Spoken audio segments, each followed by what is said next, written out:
instead of worrying about your mothers and your aunts looking like hoes on this documentary, you need to worry about your fathers and your uncles looking like rapists. Hey guys, welcome back to my channel. Today I'm going to review the 2024 documentary Freaknik, The Wildest Party Never Told.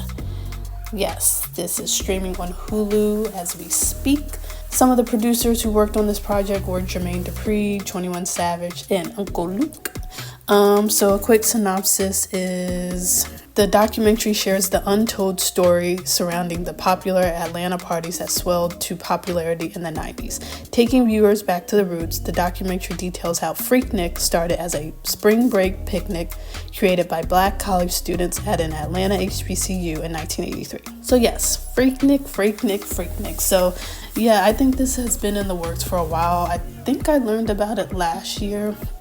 I've also seen a documentary on YouTube about it, so some of the information that I saw in this or heard in this wasn't new to me. But around here, I like starting with my cons, then my pros, then my overall thoughts, and then my ratings. So some of my cons, I will say, I know a lot of people were complaining about 21 Savage being a part of the documentary. At first, that was kind of like my con. I'm like in the middle about it, because I think he was included, one, because he did have a Freaknik party a couple years ago that I should have went to.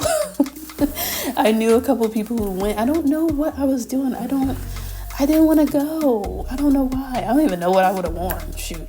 But to me, it looked fun. I liked seeing it. I was like looking for the people I knew to see if they were there. But I think they had him in there because of that. But I also think they included him just to give like a more like millennial perspective of Freaknik or the 90s culture in general, because obviously he was probably a baby or wasn't even born when Freaknik was going on. But I do think, because he doesn't, like, obviously most of the people, if you watch the documentary, most of the people are older. They're like Gen Xers who were a part of Freaknik and were in their 20s and 30s or whatever. But I think they included him just because, like, right now everybody's obsessed with 90s culture, and I think maybe they just wanted his perspective of what it could have been if it could come back. So because some people are like, what is this British man doing in the intro of a Freaknik documentary?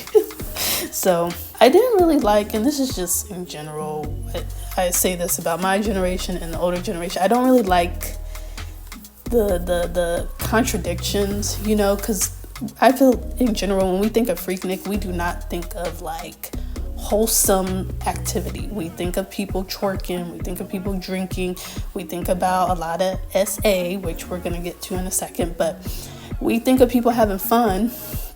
And so I don't really like when people take something like this, like some of the people who were there, like a Rashida and other interviewers who are like, yeah, we were wearing booty shorts, but it's not as bad as today. And yeah, we were twerking and we were getting drunk, but it's not as bad as, it's the same thing. It's literally the same thing, except you guys didn't have cell phones. You had big ass freaking shoulder cameras, it's like, I don't like, you're literally wearing Daisy Dukes talking about one of the guys says something like there was still something left for Mystique. It's like their whole butt is out. Like, yes, do I think nowadays there are shorts that literally go up your butt, but it's still the same thing.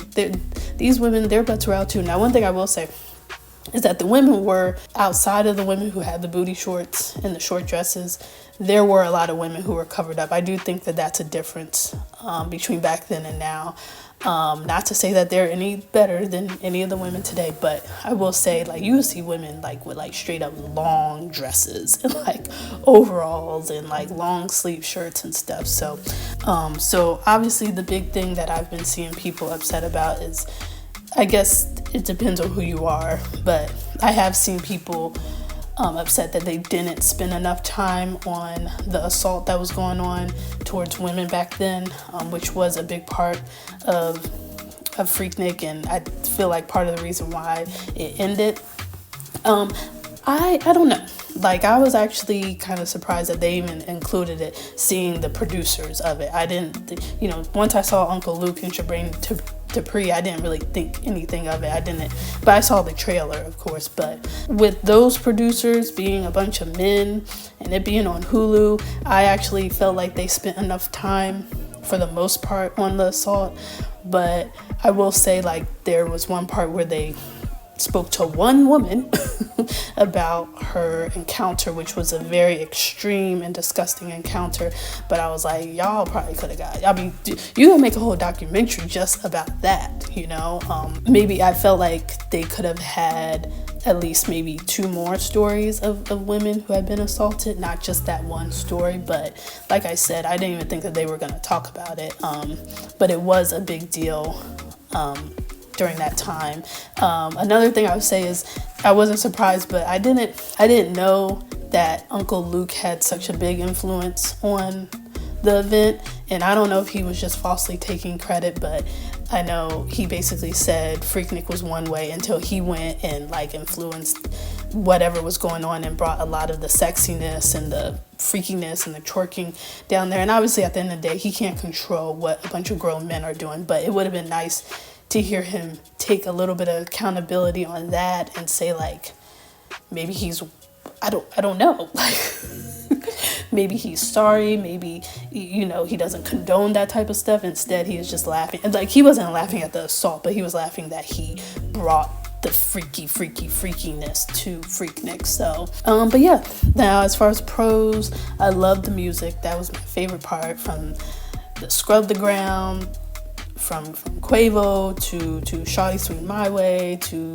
some of Luke's music. I was just dancing the entire time. It was a good time. I loved seeing the archival footage from different people, the fashion, of course, the hairstyles, just the way they spoke. I loved seeing the founders and the original founders of the event, and just seeing, I live in Atlanta, so seeing things like how Piedmont Park looked in the 80s and how they didn't have like the pathway around the entire, you know, that main part, and just seeing how things had changed, and just seeing people have fun. You know, this is a time before social media and phones. I mean, they still had cameras, okay. They had cameras, and most of the cameras were up the girls' skirts. But yeah, so then some of my thoughts, I thought it was interesting them talking about maybe the difference in response towards Freaknik versus like Daytona Beach, which had, you know, white kids during spring break. And I'm sure them kids were, or those young people were getting drunk, being loud, assaulting women and whoever. But I felt like maybe they could have spoke about that a little bit more, but maybe they just didn't want to focus too much on it.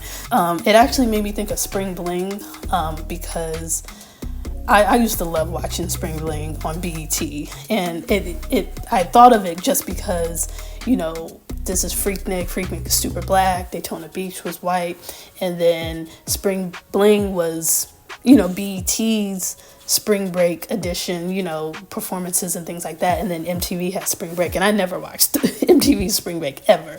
I was never interested in that. But Spring Bling, I was always like, oh, I really want to go to Spring Bling, but I probably still could have went, but I think it maybe ended like 2011. I probably could have went 2010. Yeah, 2010 probably would have been a good year for me to go, but I ended up not going. So it ended before I could really, you know, go out. But another thing is that I know a lot of people were talking about seeing their aunts and their moms on here, and you know, I get it, people like to joke and stuff, but at the same time I'm like, instead of worrying about your mothers and your aunts looking like hoes on this documentary, you need to worry about your fathers and your uncles looking like rapists on this documentary. So I'm like, to me, that's more important. But it kind of makes you, you know, the way society treats women as, you know, you partying, because first of all, somebody twerking doesn't automatically mean that they're having sex with anybody, but a woman being sexual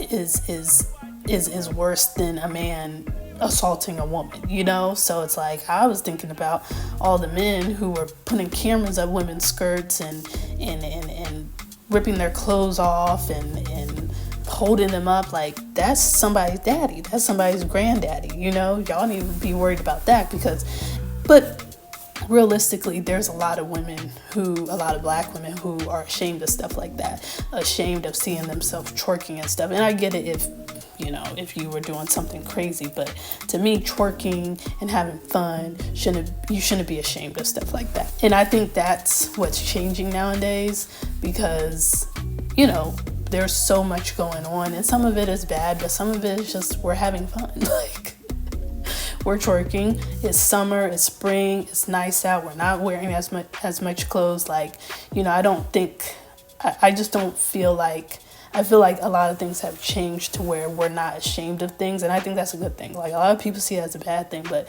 it's a good thing. Like, 10 years from now, 20 years from now, we might look back at, the 21 Savage party or any parties and be like, and see ourselves twerking and like, that's me partying. I was having fun. I'm in my 20s. I'm in my 30s. Like, what are you going to do? Like, and I think that's good, because then people can't kind of use that against you in a weird way, the way I feel like people use it against women. But I will say that obviously, if some of those women are like lawyers and teachers and have businesses today, there are people who realistically might see them on this documentary and say, I don't want to use your business anymore, which is crazy, because it's like they're in their 20s, they're in college. Like, if everybody was sitting up there, I mean, you can have good, wholesome fun.